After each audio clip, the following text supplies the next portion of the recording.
The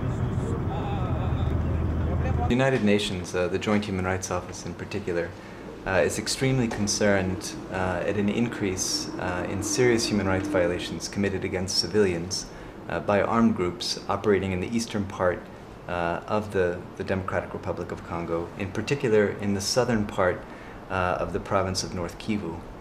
We've seen a spate of killings, burning of villages, attacks against civilians since the beginning of April, and the victims of these attacks have been primarily women and children.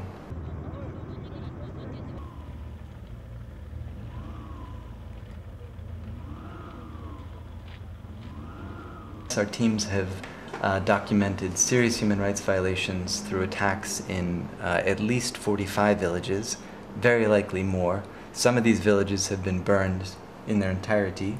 There have been thousands of civilians displaced due to the attacks, and our investigators have conducted dozens and dozens of interviews with victims, some of whom still bleeding, very recently attacked by one or another of the armed groups.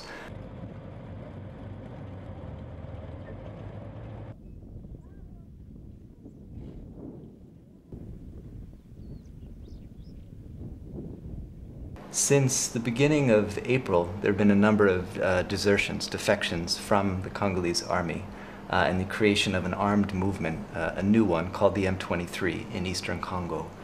With these defections and the creation of a new armed movement, the Congolese army, and to a great extent MONUSCO military forces, have been displaced and have refocused their attention to try to contain the M23 armed movement.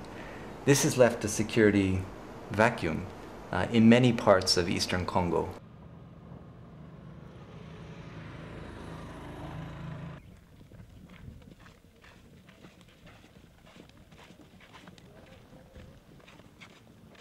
What we're seeing in many of these provinces and remote areas are armed groups taking advantage of a security vacuum to expand their territory, seeking basically access to mines, to other economic resources, and in doing so, they're carrying out grave human rights violations, attacking civilians.